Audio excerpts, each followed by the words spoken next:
Perambur C Joseph Vijay, Trichy கிழக்கு C Joseph Vijay. நீ தான் பெரிய தைரியமான ஆளாச்சு, ஒரு தொகுதியில் நிக்க வேண்டியதானே, நீ எதுக்கு 2 தொகுதியில நிக்கிற? நீ அதுலயே அவுட் ஆயிட்டேப்பா. எனக்கு அநீதி இழைக்கப்பட்டிருக்கு. என்ன அசிங்கம் இல்லையா? நீ என்ன கண்ணகியா? சிலம்ப தூக்கிட்டு வந்துட்டு நீதி கேட்டுட்டு இருக்கிற? ஆக்சுவலா இன்னொரு மக்கள் நல கூட்டணி தான் இன்றைய திமுக கூட்டணி. கிழிஞ்ச சட்டைய தைச்சு வச்சிருக்காங்க, ஒட்டி வச்சிருக்காங்க. நீ சட்டையே இல்லாம மனமா நிக்கிறிய. நீ தானே பொலிட்டிக்கல் பாம்பு போடுற. நீ என்னாச்சு பாம்பு? உன் வாயிலே போட்டாங்களா பாம்பு? திமுக பிரச்சாரத்துக்கே தேர்தல் ஆணையம் தான் இது கொடுக்கணும். என்னுடைய பிரச்சாரத்தை திமுக கெடுத்துருச்சுன்னு பேசுறீங்கன்னா நீ எவ்வளவு பெரிய பொய் சொல்லி. இந்த விஜய் பொய் சொல்ல மாட்டான்ங்கிற கூசலை உனக்கு சுந்தர்சி போய் நிறுத்திருக்கிறாங்க மதுரை மத்திய தொகுதியில். ஏன்னா அங்கே இது எவ்வளோ ஒரு தப்பான ஸ்ட்ராட்டஜி பாருங்க. எடப்பாடி ஏமாத்திட்டாரு, ஏசி சண்முகத்தை எடப்பாடி ஏமாத்திட்டாரு. நீங்க பாத்தீங்களா தளபதி வெளியே வர சொல்றீங்க, வெளியில வந்து என்ன ஆகுன்னு பாத்தீங்களா? சாரும் தலைமைச் செயலகத்துக்குள்ள கூட ஒரு நாக்கப்படுங்கிற கேள்வியாவது உன்ட்ட கேட்டணும்னு நீ அரசியலுக்கு வந்த காலத்துல இருந்து ஊடகங்கள் முந்தி அடிக்கிறாங்க. இது என்னமோ பெருமையா பேசிட்டு இருக்கு.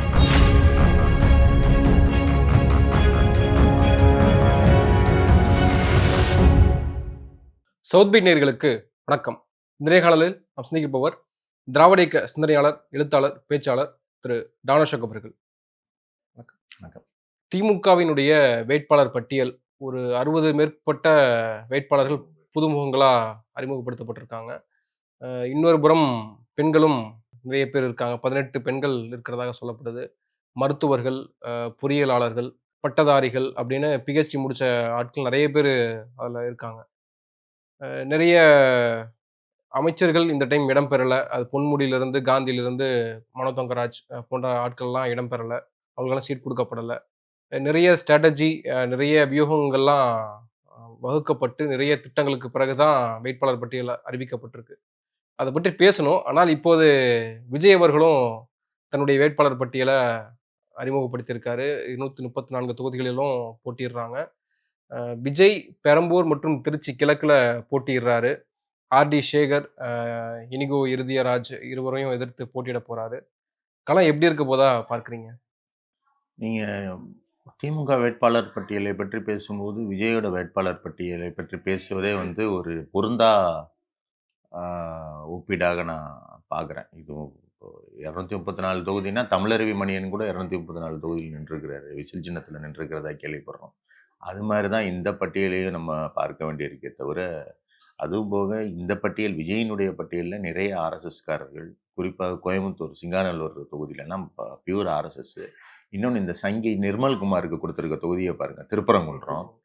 இதெல்லாம் ரொம்ப வெளிப்படையாக அப்பட்டமாக அவர்கள் யாருடைய அரசியல் பிரதிநிதியாக களத்தில் நிற்கிறார்கள்னு தெரியுது.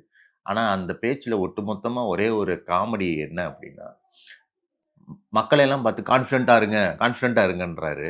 ஆனால் அவர் 2 தொகுதியில் நிற்கிறாரு. தமிழக அரசியல் வரலாறுல யாருமே 2 தொகுதியில் நின்னதில்லை. ஜெயலலிதா நின்றுருக்காங்க. அவங்க 4 தொகுதி அப்ளை பண்ணி கேன்சல் ஆயிடுச்சு. 4 தொகுதி நிற்க முடியாது, 2 நிற்கலாம். 4 பண்ணால் தேர்தல் ஆணையம் கேன்சல் பண்ணி, அது வேற அரசியலுக்காக பண்ணாங்க. கான்ஃபிடென்ட் இல்லாமல் பண்ணலை, வேணும்னே ரிஜெக்ட் பண்ணணுன்னே அவங்க பண்ணாங்க. அது ஒரு மலிவான அரசியல். இது கான்ஃபிடென்ஸ் இல்லாத அரசியல். தமிழ்நாட்டில் எந்த தலைவரும் 2 தொகுதியில் நின்னதில்லை. வீக்காக நம்ம பார்க்குற எடப்பாடி கூட 2 தொகுதியில் நின்னதில்லை. அப்போ ஊருக்கெல்லாம் கான்ஃபிடென்ஸ் பாடம் எடுத்துட்டு மோட்டிவேஷன் ஸ்பீக்கர் மாதிரி பேசிட்டு கடைசியில் நீ 2 தொகுதியில் நிற்கிறேன்னா, நேற்று திமுகவின் வேட்பாளர் பட்டியல் விஜயை கலங்க செய்திருக்கிறது அப்படிங்கிறத நம்ம பார்க்க வேண்டியிருக்குது. அந்த ஸ்பீச்சில் நிறைய அவர் பேசுறாரு. நான் வேட்பாளர்களை அறிமுகப்படுத்தல, மக்களுக்கான காப்பாளர்களை அறிமுகப்படுத்துறேன். இது விஜய்க்கும் ஸ்டாலினுக்குமான தேர்தல், மக்களுக்கும் அதிகார மமதை கொண்ட ஒரு குடும்பத்துக்கும் இடையே நடக்கக்கூடிய ஒரு தேர்தல் அப்படின்லாம் நிறைய பேசுறாருல்ல. பேசலாம், எவ்வளோ வேணாலும் பேசலாம் அறிமுகப்படுத்திட்டு. ஆனால் விஜயை போன்ற ஒரு ஆணவம் பிடித்த, திமிர் பிடித்த, அதிகாரம் இல்லாத போதே இவ்வளவு திமிரும் மக்களை ஒரு கரப்பாம்பூச்சிகள் போல நடத்துகிற ஒரு தன்மை உள்ள ஒரு மனிதரை நான் என்னுடைய தனிப்பட்ட வாழ்க்கையில கூட சந்திச்சது. எந்த இடத்துல என்ன கரூர்ல என்ன பண்ணாரு? ஒவ்வொரு முறையும் மக்களை என்ன பண்ணாரு? என்ன மாதிரியான ஒரு மோசமான மனநிலையோட மக்கள் நடத்தினார்? இது வரைக்கும் இப்போ இந்த ஒரு பையன் 19 நாள் ஐசியூல இருந்து செத்து போனானே, போய் பார்த்தாரா? உலகத்துல நடக்குமா இந்த அயோக்கியத்தனம்? எவனாவது போய் பார்த்தாங்களா? தாவைக்கால யாரு போய் பார்த்தா? அமைச்சர் மகேஷ் போய் பார்த்தாரு, ஹாஸ்பிட்டல்ல இருந்து போய் பார்த்தாரு, செத்த வீட்டில் போய் பார்த்தாரு. அவங்க அப்பா சொன்னார், அந்த பையனோட அப்பா 41 பேர் செத்தப்பே இவன் எவனுமே வரல, என் பையனுக்கா வரப்போறாங்கன்னு அந்த பையன் அட்மிட் ஆன அன்னைக்கு கேட்டாரு. அதையே உண்மையாக்குனாங்க. விஜய்க்கு அட்லி வீட்டு வளகாப்புக்கு போறதுக்கு நேரம் இருக்கு. நான் என்ன சொல்றேன், நீ போ. கல்யாணத்துக்கு போறதுக்கு நேரம் இருக்கு. பணக்கார வீட்டு வளகாப்பு, பணக்கார வீட்டு கல்யாணத்துக்கு நேரம். உன்னை நம்பி வந்து செத்தவனுக்கு போய் பார்க்க நேரம் இல்லையா? இல்ல அவனுக்கு போய் உதவி செய்ய நேரம் இல்லையா? அப்புறம் என்னமோ வந்து பேசுற. உங்க வீட்ல என்ன நீ செஞ்ச? இத்தனை நாள் ஒரு நாள் நீங்க மத்த எல்லாம் விடுங்க. ஒரு நாள் இந்த ஆளு மேடையில நின்னு அவருடைய ரசிகர்களுக்கு அட்வைஸ் பண்ணியிருப்பானா? ஒரு நாள் அட்வைஸ் பண்ணியிருப்பாரா? நீங்க வந்து இப்படி பேசாதீங்க, அசிங்கமா பேசாதீங்க, பின்னாடி வண்டியில வராதீங்க. ஒரு நாள் சொல்லியிருப்பாரா? அப்ப ரசிகர்கள் செய்கிற அந்த தற்கொலை சாகசங்களை எல்லாம் ரசிக்கிற ஒரு மனநிலையில இருக்கிற ஒரு மோசமான ஒரு ஆளை வைத்துக்கொண்டு நீங்க என்ன வேணா பேசலாமே, வீட்டுல இருப்பேன். நீ உன்னை போன்ற ஒரு மவதை பிடித்த திமிரு பிடித்த இந்த மக்கள்லாம் பாரு, என்ன பார்த்தா எப்படி கத்துறாங்க பாருன்னு அவர்களை ஒரு ஒரு ஒரு இந்த பொருளை போல கிளாடியேட்டர்ல எல்லாம் இந்த பழைய காலத்துல சண்டை போட வச்சு பார்ப்பாங்க. அது போல இங்க பாரு என்ன பார்த்து எப்படி கத்துறாங்கன்னு ரசிக்கிற ஒரு குரூர மனநிலை உள்ள ஒரு ஆளா இருந்துகிட்டு நீ என்னமோ மேடையில இப்படி எல்லாம் பேசினீங்கன்னா மக்களை ஏமாந்துடும். இத்தனை நாள் நீ என்ன பண்ணேன்னு பார்த்துட்டு தானே இருக்காங்க. இந்த இப்ப தேர்தல் பிரச்சாரத்துக்கு வரலன்னு திமுக வர சொல்றேன். உனக்குலாம் மண்டையில ஏதாவது அறிவு இருக்கா இல்லையா? திமுக பிரச்சாரத்துக்கே தேர்தல் ஆணையம் தான் இது கொடுக்கணும். என்னுடைய பிரச்சாரத்தை திமுக கெடுத்துருச்சுன்னு பேசுறீங்கன்னா நீ எவ்வளவு பெரிய பொய் சொல்லி. இந்த விஜய் பொய் சொல்ல மாட்டான்ங்கிற கூசல உனக்கு. நீ ஒரு நாளும் பொய் சொல்ல மாட்டான்ற. நீ ஒவ்வொரு நாளும் பொய் சொல்லிட்டு தான் இருக்க மக்கள்கிட்ட. ஒவ்வொரு நாளும் பொய் சொல்லிட்டு தான் இருக்க. சொந்த குடும்பத்தையே ஒருத்தர் இல்லைங்கிற நீ உன்னை பற்றி பேசணும்னாலே எனக்கே முதல்ல அருவருப்பா இருக்கு. இப்ப இப்படிப்பட்ட ஒரு ஆள் நீ வேட்பாளர் தேர்ந்தெடுத்தா என்ன கருமத்தை பண்ண கிட போய் தொலைன்னு தான் நம்ம விட வேண்டியது. இல்ல அவ்வளோ எளிதா வந்து விஜய் நம்ம எளிதா சொல்லையே. எளிதா நான் என்ன சொன்னேன்? விஜய்னு பேரை வச்சவன்லாம் அப்படின்னு எளிதா சொல்லிட்டு போனேன். நான் இவ்வளவு நேரம் காரணம் தான் சொன்னேன். எளிதாலாம் சொல்ல முடியாது. அதே நேரத்தில் நீங்க கேட்கிற கேள்வியும் புரியுது. அவருக்குன்னு சப்போர்ட் இருக்குல்ல, அப்ப தேர்தல் அதை பார்க்கணும்லன்னா எல்லாத்துக்கும் இருக்கதான் செய்யும். டெட்டால் விளம்பரத்திலேயே 2 புழு வந்து நெளிஞ்சுக்கிட்டு தானே இருக்கும். அது வந்து கிருமிகளுக்கும் சப்போர்ட் இருக்குன்னு நம்ம நம்ப முடியுமா? எல்லாருக்கும் அதே அவர் சொல்லவே செய்யறாரு. அதாவது அனுபவம் இல்லாத ஆளு கூட்டம்லாம் காமிச்சா வந்து ஓட்டு போட வந்துருவாங்களா? ஆனா நீங்க பாருங்க, அது வந்து தனக்கு தானே சொல்லிக்கிறது. டேய் பாத்துரா நமக்கு நம்மளே சில சமயம் சொல்லிக்கோம்ல. டேய் தைரியமாடுறா, கோட்டசாமி உளுந்துரா, அந்த மாதிரி தனக்கு தானே அட்வைஸ் சொல்லிக்கிட்டு இருக்கிறாரு. அதனால தானே 2 தொகுதியில நிக்கிறாரு. நீ தான் பெரிய தைரியமான ஆளாச்சே, ஒரு தொகுதியில் நிக்க வேண்டியதானே. நீ எதுக்கு 2 தொகுதியில நிக்கிற? இதை விட நீ உன்னை நம்பல, உன் தொண்டர்களை நம்பலன்றதுக்கு வேற என்ன சான்று? நீங்க மத்த எல்லாத்தையும் அழிச்சிருங்க சார். நான் சொன்ன எல்லாத்தையும் அழிச்சிருங்க. நீ 2 தொகுதியில நிற்பதை விட உதயநிதி 2 தொகுதியில் நிக்கிறாரா? எடப்பாடி 2 தொகுதியில் நிக்கிறாரா? தளபதி 2 தொகுதியில் நிக்கிறாரா? யாராவது 2 தொகுதியில் நிக்கிறாங்களா? நீ 2 தொகுதியில் நிற்பதே உன்னுடைய பலவீனத்தை வெளிச்சம் போட்டு காட்டுகிற ஒரு செயல். வேற ஒன்றும் இதுக்கு மேல உதாரணமே கிடையாது. இன்னொரு பக்கம் திமுகவினுடைய வேட்பாளர்கள் நம்ம வரணும்னா நிறைய புதுமுகங்களுக்கு கொடுக்கப்பட்டிருக்கு. புதுமுகங்கள்னா இப்பதான் எம்எல்ஏ சீட் அவங்களுக்கு கொடுக்குறாங்க. கட்சியில் நிறைய செயல்பாடுகள் அவங்க செய்திருக்காங்களா, ஆனா இப்பதான் அவங்களுக்கு வேட்பாளராக எம்எல்ஏ சீட்லாம் கொடுக்கப்படுது. நம்ம எப்படி பார்க்கிறது? 60க்கும் மேற்பட்ட ஆட்களுக்கு கொடுக்குறாங்கன்னா என்ன செய்தி சொல்ல வராங்க? ஆமா. இது வந்து இப்போ புதியவர்களுக்கு வாய்ப்பு. திமுகவிடம் வந்து பொதுவா மக்களும் சரி, இந்த மத்தவங்களும் சரி குற்றச்சாட்டு வைக்கிறது என்னன்னா, புது முகங்களுக்கு வாய்ப்பு குடுக்கறது இல்ல. பழைய ஆட்களே மீண்டும் மீண்டும் இருக்கிறாங்கன்னு. இப்போ வந்து புது முகங்களுக்கு 3 முறை எம்எல்ஏவா நின்னவங்களுக்கு கூட நெறைய பேருக்கு சீட்டு குடுக்காம, இளைஞர்களுக்கு வாய்ப்பு குடுத்துருக்காங்க. எல்முருகன் போன்றவர்கள் நிக்கிற தொகுதியிலேயே இங்க இருக்கிறதுலேயே இளம் வேட்பாளர் டாக்டர் ஒருத்தவங்க நிப்பாட்டி இருக்கிறாங்க. இதற்கு திமுக மக்களிடையும் சரி, திமுகக்குள்ளேயும் சரி மிகப்பெரிய வரவேற்பு இருக்கிறத நம்ம கண்கூடா பார்க்கிறோம். மனோ தங்கராஜ் போன்ற ஆட்களுக்கு, இல்ல ராஜீவ்காந்தி போன்ற ஆட்களுக்கெல்லாம் வந்து சீட் கொடுக்கறதாகவும் சொல்லப்பட்டிருந்தது. ஆனால் சில அலகேஷன்ஸ் எல்லாம் அவங்க மீது முன்வைக்கப்பட்டிருந்துச்சு. வாரிகள் விஷயத்துல மனோ தங்கராஜ் அவருடைய பேர் அடிபட்டது. அப்புறம் ரீசெண்டா ராஜீவ்காந்தியின் மீது குற்றச்சாட்டு முன்வைக்கப்பட்டுச்சு. இதெல்லாம் வைத்துதான் அந்த வேட்பாளர் பட்டியல் அறிவிக்கப்பட்டிருக்கா, இல்ல நாம எப்படி பார்க்கிறது? இல்ல ராஜீவ்காந்தி கேட்ட தொகுதியில வந்து இப்போ செந்தில் பாலாஜி அவர்கள் நிக்கிறாங்க. அதனால நம்ம அலகேஷன் சொல்லவே நீங்க ஆப்வியஸ்லி அவரு ஒரு அரசியலுக்காக அவங்க அங்க போறாங்க. கோயம்புத்தூருக்கு போறாரு, பெரிய களத்துக்கு போறாரு. நான் இங்க வந்து உன் இடத்துல வந்து அடிக்கிறேன், நீ இதை தானே உன்னோட இடமா நம்பிட்டு இருக்கிறேன், நான் வந்து அடிக்கிறேன்னு உள்ள இறங்கி இருக்கிறாரு. அப்ப ராஜீவ்காந்தி மேட்டர் நம்ம அது ஒரு அலகேஷனா பார்க்கவே வேண்டியதில்லைன்றது என்னுடைய கருத்து. மனோ தங்கராஜ் பொறுத்தவரை அங்கே என்ன நடக்குதுன்னு எனக்கு கள நிலவரம் தெரியல. ஆனால் ஒருவேளை தவறாக ஏதாவது நடந்திருந்தாலும் இது தளபதியினுடைய ஒரு இரும்பு கரம் கொண்ட முடிவாக தான் நம்ம பார்க்க வேண்டும். எழிலரசன், தாயகம் கவி போன்ற ஆட்களுக்கும் இந்த டைம் சீட் கிடைக்கல. இல்ல அது அந்த இப்போ நான் ஒரு விஷயம் சொல்றேன். ஒரு தொகுதியில நிறைய போட்டி இருக்கும், நிறைய உழைப்பாளிகள் இருப்பாங்க. கட்சிக்காக வேலை பார்த்தவங்க வந்து நெறைய பேர் இருப்பாங்க. இன்றைக்கு நீங்க இதை வந்து இந்த முடிவு சரிதான் அல்லது இந்த முடிவு வந்து தலைவர் எடுத்த முடிவுன்னு எப்ப நம்ம உங்களுக்கு தெரியும் அப்படின்னா, களத்தில தாயகங்க வேணும்னு நிப்பாரு. அவரும் போய் இது பண்ணுவாரு. பயங்கர தீவிரமா வேலை பார்ப்பாரு. அப்பதான் இது ஒரு குடும்பத்திற்குள் எடுத்த ஒரு முடிவாக நமக்கு தெரியுமே தவிர, இப்ப நம்ம வந்து வெளிய இருந்து பார்க்கும்போது இவர கழட்டி விட்டாங்களே, அவர கழட்டி விட்டாங்கன்னு நமக்கு தெரியும். யாரையும் கழட்டி விடல. புதியவர்களுக்கு வாய்ப்பு கொடுக்கப்பட்டிருக்கிற ஒரு இது பாசிட்டிவாக தான் இதை நம்ம பார்க்கணுமே தவிர, இது இவர கழட்டி விட்டா, அவர கழட்டி விட்டான்னு பார்க்க வேண்டிய தேவை இல்ல. இன்னொரு பக்கம் அவிநாசி தொகுதியில ஒரு இளம் பெண் வேட்பாளருக்கு 26 ஆமா. வயதான மருத்துவருக்கு கொடுக்கப்பட்டிருக்கு. அது பரவலாக பெரிதும் பேசப்படுது. ஒரு தமிழகத்துல இளம் வேட்பாளருக்கு சீட் குடுத்துருக்காங்க திமுக அப்படின்னு. அது எப்படி நீங்க பார்க்குறீங்க? இது நிறைய முறை திமுகவில் நடந்த ஒரு விஷயம் தான். இளைஞர்களுக்கு அதுவும் முக்கியமான வேட்பாளர்களாக கருதப்படுகிறவர்கள் எல்லாம் இளம் வேட்பாளர்கள் தோற்கடிக்கிறது அப்படிங்கிறது காமராஜர் காலத்துல இருந்தே திமுகல வந்து நடந்து கொண்டிருக்கிற எல்முருகனை தோற்கடிக்கணும். ஒரு விஷயம் தான். எல்முருகனை தோற்கடிக்கணும். இப்ப எல்முருகனை தோற்கடிக்கணும்னா நீங்க என்ன சொல்லணும்? பெரிய அளவு ஒரு அமைச்சரை கொண்டு போய் பண்ணிருக்கலாம். அப்படி பண்ணலையே. எல்முருகனுக்காக இந்த நடவடிக்கை எடுக்கப்பட்டதாக எனக்கு தெரியல.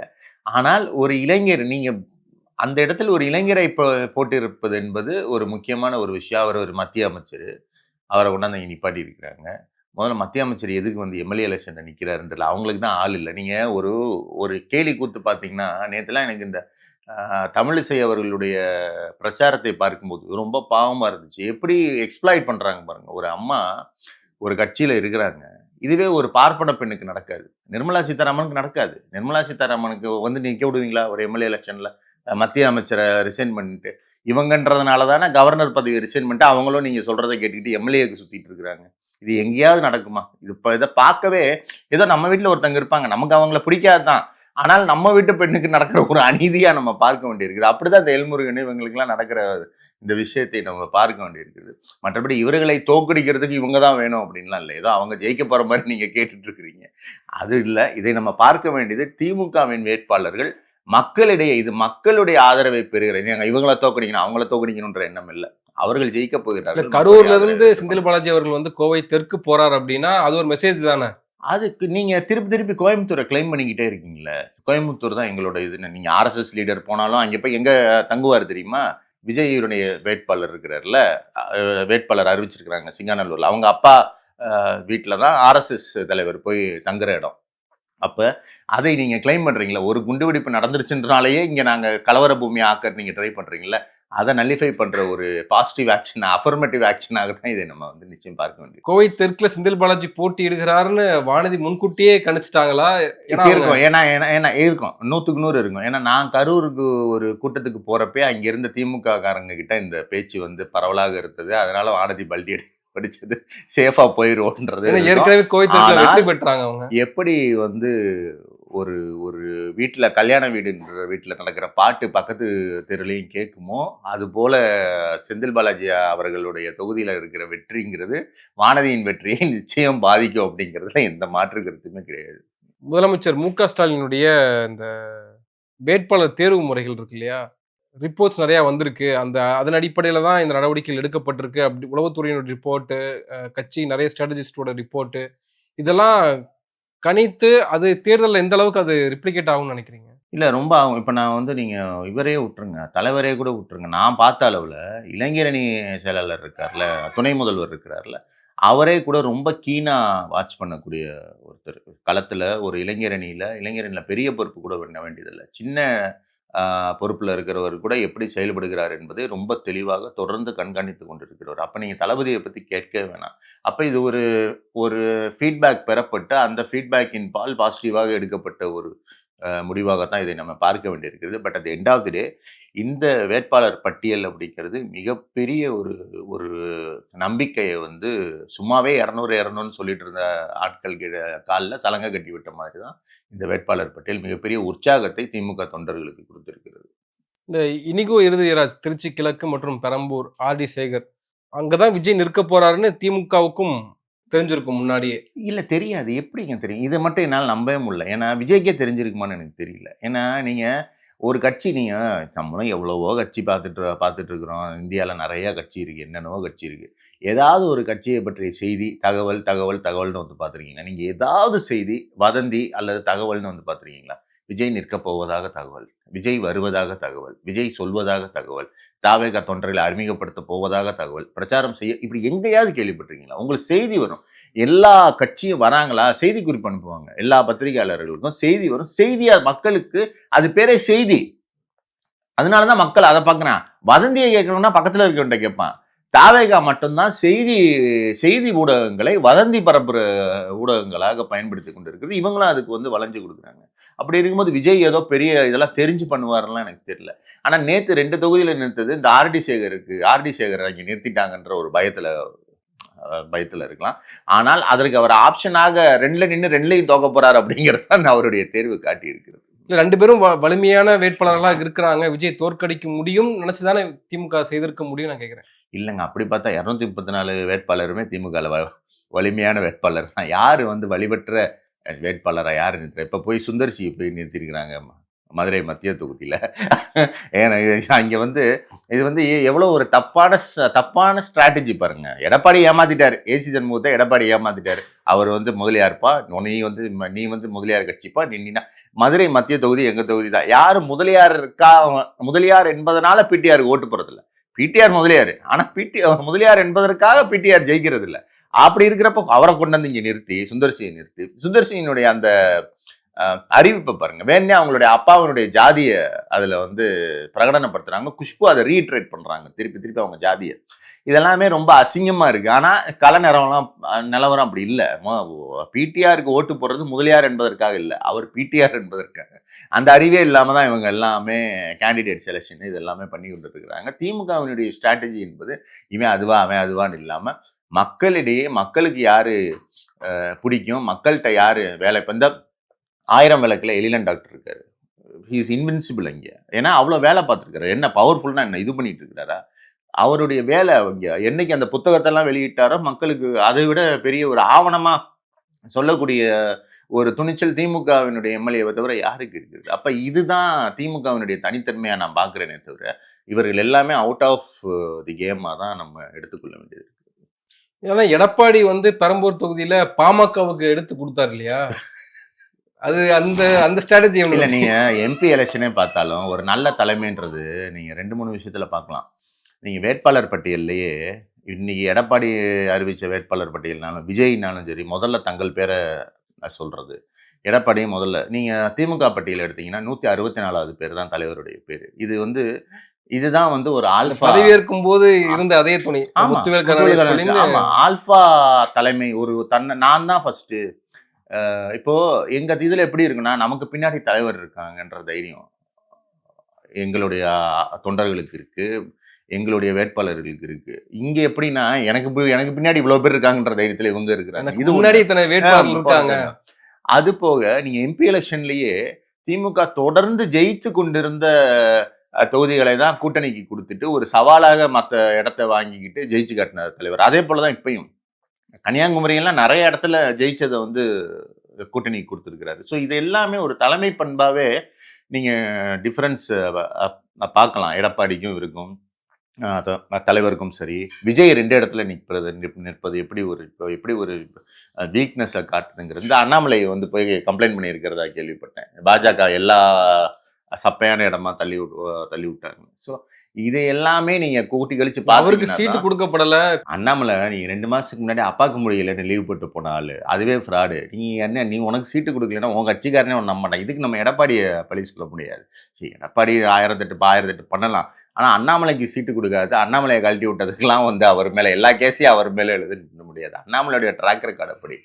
அமித்ஷா மோடியவே ஏமாத்தின ட்ராக் ரெக்கார்டு இருக்கிறதா அண்ணாமலையை பற்றி அவருடைய ஆதரவாளர்கள் புகழ்ந்து பேசி கொண்டிருக்கிறார். அதனால அது இன்டர்னல் பாலிடிக்ஸ், அவங்க கட்சி பிரச்சனை. அதுக்குள்ள எடப்பாடியை இழுத்து விட வேண்டிய தேவையில்லைன்னு நான் நினைக்கிறேன். திமுக வேட்பாளர் பட்டியல்லையும் திமுக சாதகமான தொகுதி வந்து நீங்க சொன்ன மாதிரி திமுக சாதகமான தொகுதிகளை வென்ற தொகுதிகளை கூட்டணி கட்சிகளுக்கு கொடுத்துட்டாங்க அப்படின்றது அது திமுகக்குள்ளேயும் ஒரு சலசலப்புல ஏற்படுத்தியிருக்கு. எக்ஸாம்பிளா தாம்பரத்துல கூட வேட்பாளரை மாத்துங்க, நாங்க தான் போட்டியிடணும், திமுகவுக்கு தான் இந்த தொகுதி ஒடுக்கப்படணும் அப்படின்னு டிஆர் பாலுகிட்ட எல்லாம் கோரிக்கை எல்லாம் முன் வச்சாங்க. அதுவும் ஒரு இஷ்யூ ஆச்சு. அந்த மாதிரி சலசலப்புகளும் இருக்குல்ல திமுக. நீங்க சலசலப்பு வரதான் செய்யுங்க. இப்போ வீட்ல ஒரு கல்யாணம் நடந்துச்சுன்னா, யாருக்கு இது பண்றது? யார ஃபர்ஸ்ட்டு மேடைக்கு கூப்பிடுறதுலயே 1008 பிரச்சனை வருது. ஒரு கட்சிய இத்தன வருஷம் இந்தியாலயே ரெக்கார்ட் பண்ணியிருக்கிறாரு. ஒரு கூட்டணி கட்சியை அப்படியே வச்சு ஒரு தேர்தல சந்திக்கிறாரு. இப்படி கூட்டணி கட்சிய வச்சும், இவ்வளவு பேரை வச்சும் 175 இடத்துல உதயசூரியன் நிக்குது. இது வந்து சாதாரண விஷயம் இல்ல. திமுககாரன் ஒவ்வொரு தடவையும் கூட்டணி கட்சி கொடுக்குறப்பலாம் திமுககாரன்ட்ட இருக்கிற பதட்டம் இருந்துச்சுல்ல. இப்ப எங்களுடைய குரூப்புகளெல்லாம் நாங்க பேசுவோம்ல, அந்த பதட்டம் வந்து ஐயோ! தலைவர் குடுத்துருவாருன்னா, ஒவ்வொரு தடவையுமே அ இவங்கெல்லாம் ஏத்துக்கிற மாரி தான் குடுத்தாரு. தேமுதிகவுக்கு 10 தான் வந்து சில பேர் சொன்னாங்க.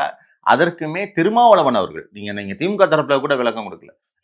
திருமாவளவன் அவர்கள் மிக தெளிவாக விளக்கம் குடுத்தாரு. தேமுதிக எதிர்க்கட்சியா இருந்த கட்சி. அது போக அவங்களே இப்ப இங்க இருக்கிற கூட்டணி மாநாக்கு ஃபுல்லா இங்க வந்துருச்சு. மாநாக்குக்காரர்களே தேமுதிகவை தான் முதல்வர் வேட்பாளராக நிறுத்தி களம் கண்டார்கள். அப்ப அதுக்குன்னு ஒரு ரெகக்னேஷனை நம்ம வந்து கொடுக்கறத நீங்க மாநாக்கான் சொன்னனால மக்கள் நல கூட்டணி அப்படின்றப்போ அது விஜய் அவர்களும் மென்ஷன் பண்ணி இன்னைக்கு பேசியிருக்காரு. ஆக்சுவலா இன்னொரு மக்கள் நல கூட்டணி தான் இன்றைய திமுக கூட்டணி. கிழிஞ்ச சட்டைய தைச்சு வச்சிருக்காங்க, ஒட்டி வச்சிருக்காங்கன்னு சொன்னாரு. சரி, நாங்களாவது கிழிஞ்ச சட்டையை ஒட்டி வச்சிருக்கோம். நீ சட்டையே இல்லாம அம்மனமா நிக்கிறியே. நீ தானே பொலிட்டிக்கல் பாம்பு போடுற. நீ என்னாச்சு பாம்பு? உன் வாயிலே போட்டாங்களா பாம்பு? நான் தானே துணை முதல்வர் தரேன். இது பெரிய பொலிட்டிக்கல் பாம்புன்னு என்னாச்சு? புஷ் ஆயிடுச்சா? அசிங்கமா இல்லையா உனக்குலாம்? நீ பண்ண ஏதாவது விளங்கி இருக்காது வரைக்கும். மத்த இப்ப என்னன்னா, சீச்சி இந்த பழம் புளிக்குன்னு சொல்லும்ல, அது மாதிரி கூட்டணி வரப்போ நம்பிடுவாங்க, முதல்வர் வேட்பாளர் நம்பிடுவாங்க, விசிகா வந்துடும், காங்கிரஸ் வந்துடும். நாங்க காங்கிரஸ்ல ஒரு ஆள் முந்தா நேரத்தை சேர்ந்து இன்னைக்கு அந்த வேட்பாளர் அறிவிச்சிருக்காங்க. இது வரைக்கும் அப்படி ஒரு மனிதன் தமிழ்நாட்டில் வாழ்ந்ததாக யாருக்குமே தெரியல. நீலாம் வந்து அடுத்த கூட்டணியை பத்தி பேசலாமா? நீ உன்னால உன்னுடைய கட்சி தலைவர்கள், உன்னுடைய கட்சி ஆட்கள், உன்னுடைய ரசிகர்களே பாதுகாத்துக்க முடியல. எங்களுடைய தலைவர் வந்து இத்தனை வருஷமாக ஒரு கூட்டணி என்பது ஒரு கட்சி கிடையாது, பல கட்சிகளின் கூட்டணி. அப்போ ஒவ்வொருத்தருக்கும் மனஸ்தாபம் இருக்கும், ஒவ்வொருத்தருக்கும் வேற வேற கருத்து இருக்கும். ஏன் ஆளுங்கட்சியை விமர்சனம் பண்ணலையா? கம்யூனிஸ்ட் தோழர்கள் எத்தனையோ விஷயத்துல. ஆனாலும் இந்த கூட்டணி இதுதான் நமக்கு பெஸ்ட்.